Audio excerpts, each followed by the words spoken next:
Welcome to Scary Stories by the Campfire. This story is called Squidward's Suicide. Now, as a quick disclaimer, trigger warning for any of you who are triggered by gore, suicide, violence, blood. Probably best if you do not listen to this video. I just want to start off by saying, if you want an answer at the end, prepare to be disappointed. There just isn't one. I was an intern at Nickelodeon Studios for a year in 2005 for my degree in animation. It wasn't paid, of course, most internships aren't, but it did have some perks beyond education. To adults, it might not seem like a big one, but most kids at the time would go crazy over it. Now, since I worked directly with the editors and animators, I got to view the new episodes days before they aired.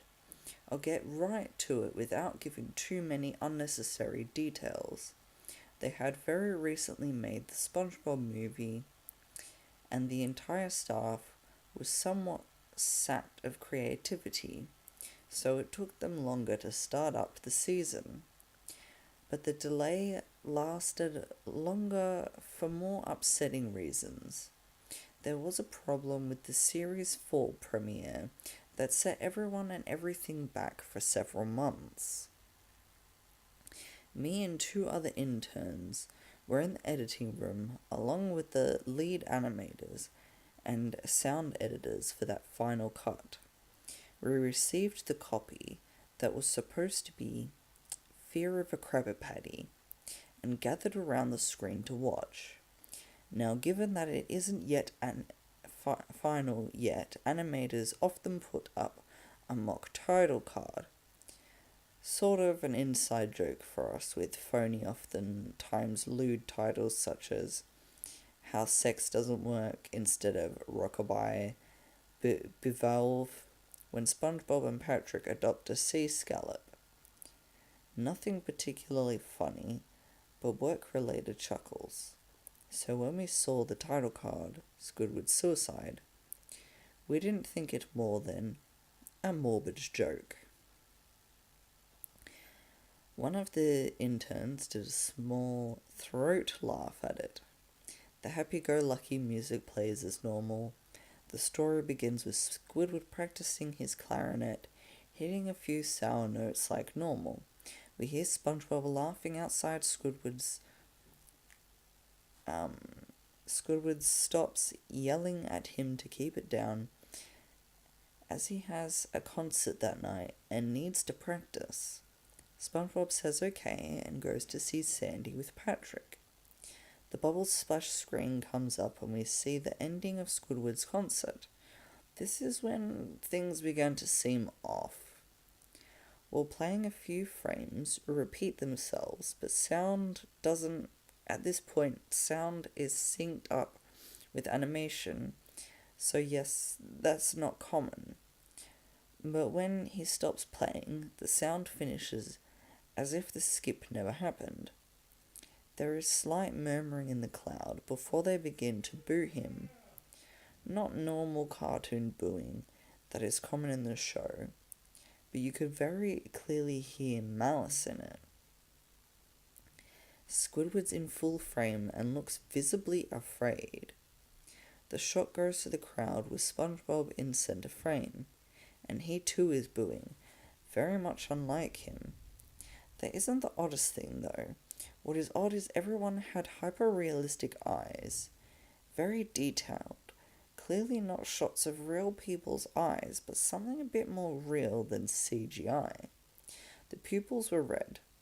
Some of us looked at each other, obviously confused, but since we weren't the writers, we didn't question its appeal to children yet.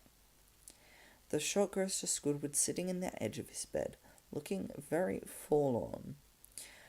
The view out of the porthole window is of a night sky, so it isn't very long after the concert.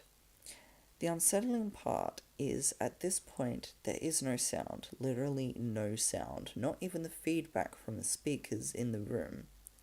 It's as if the speakers were turned off, though their status showed them working perfectly. He just sat there, blinking in the silence for about 30 seconds. Then he started to sob softly. He put his hands, tentacles, over his eyes and cried quietly for a full minute more, all the while the sound in the background very slowly growing from nothing to barely audible. It sounds like a slight breeze through a forest.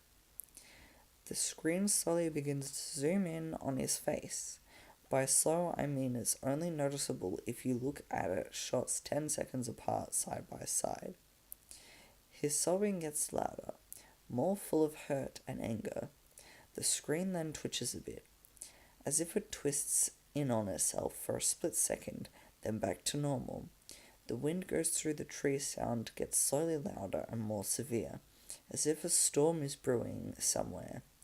The eerie part is the sound, and Squidward's sobbing sounded real, as if the sound wasn't coming from the speakers, but as if the speakers were holes the sound was coming through from the other side. As good a sound as the studio like to have. They don't purchase the equipment to be that good to produce that sound of that quality. Below the sound of the wind and sobbing, very faint, somewhat sounded like laughing. It came at odd intervals and never lasted more than a second, so you had a hard time pinning it. We watched this show twice, so pardon me if things sound too specific, but I've had time to think about them. After 30 seconds of this, the screen blurred and twitched violently, and something flashed over the screen, as if a single frame was replaced.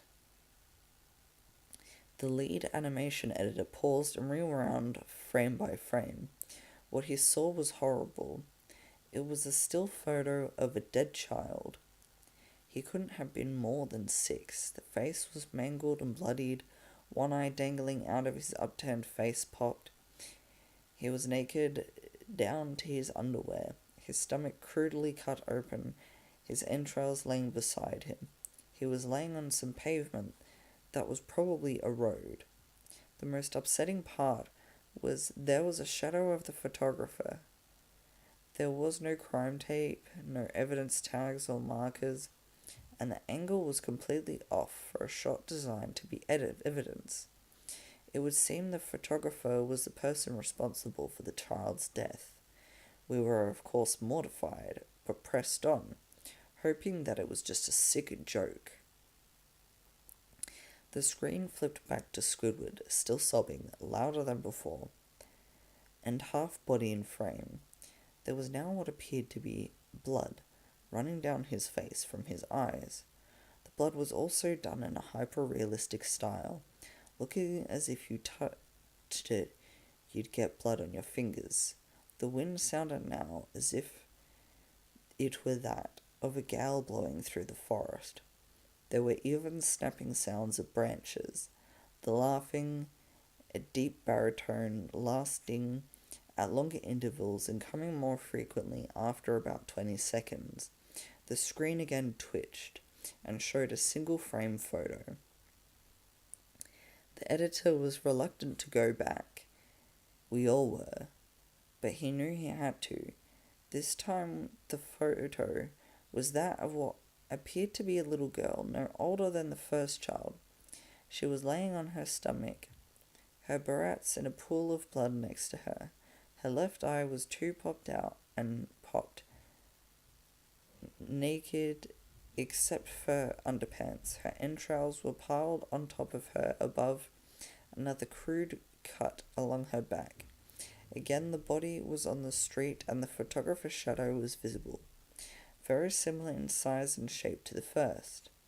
I had to choke back vomit, and one intern, the only female in the room, ran out. The show resumed. About 5 seconds after this second photo played, Squidward went silent, as did the sound, like it was when the scene started. He put his tentacle down and his eyes were now done in hyperrealism, like the ones were in the beginning of the episode. They were bleeding, bloodshot and pulsating. He stared at the screen as if watching the viewer. After about 10 seconds, he started sobbing, this time not covering his eyes. The sound was piercing and loud, most fear-inducing of all. His sobbing was mixed with screams.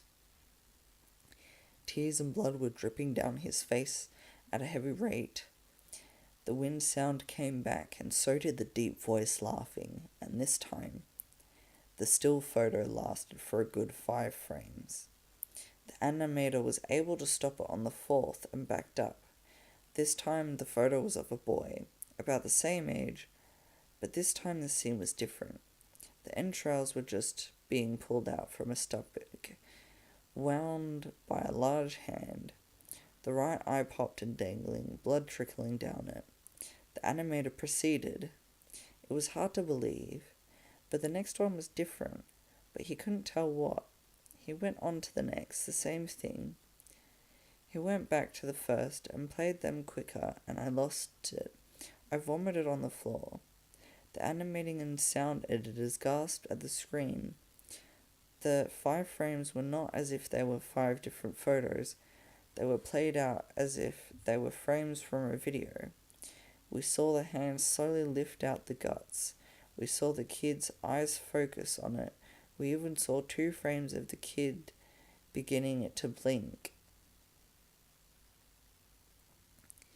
The leading sound editor told us to stop. He had to call the creator to see this. Mr. Hillenberg arrived within about 15 minutes. He was confused as to why he was called down there, so the editor just continued the episode. Once the few frames were shown, all screaming, all sound again stopped. Squidward was just staring at the viewer, full frame of the face for about 30 seconds. The shot quickly panned out, and that deep voice said, "Do it." And we see in Squidward's hands a shotgun. He immediately puts the gun in his mouth and pulls the trigger. Realistic blood and brain matter splatters the wall behind him and his bed, and he flies back with force. The last 5 seconds of this episode show the body on the bed, on his side, one eye dangling on what's left of his head above the floor, staring blankly at it. Then the episode ends. Mr. Hillenberg, very obviously angry at this, he demanded to know what the heck was going on. Most people left the room at this point, so it was just a handful of us who watched it again. Viewing the episode twice only served to imprint the entirety of it in my mind and cause me horrible nightmares. I'm sorry I stayed. The only theory we could think of was that the file edited by someone in the chain, from the drawing studio to here. The CTO was called to analyze it when it happened. The analysis of the file did show that it was edited over by a few material. However, the timestamp of it was a mere 24 seconds before we began viewing it. All equipment involved was examined for foreign software and hardware, as well as glitches, as if timestamp may have glitched and showed the wrong time. But everything checked out fine. We don't know what happened, and to this day nobody does. There was an investigation due to the nature of the photos, but nothing came of it.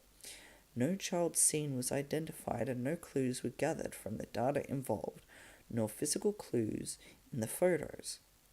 I never believed in unexplainable phenomena before, but now that I have something happened and can't prove anything about it beyond anecdotal evidence, I think twice about things. And then all that's left is a photo of Squidward really sad, done in the way that it was done for the video. Hopefully you enjoyed that scary story and it wasn't too graphic for you. And I shall see you next time, if you're still around. Bye-bye.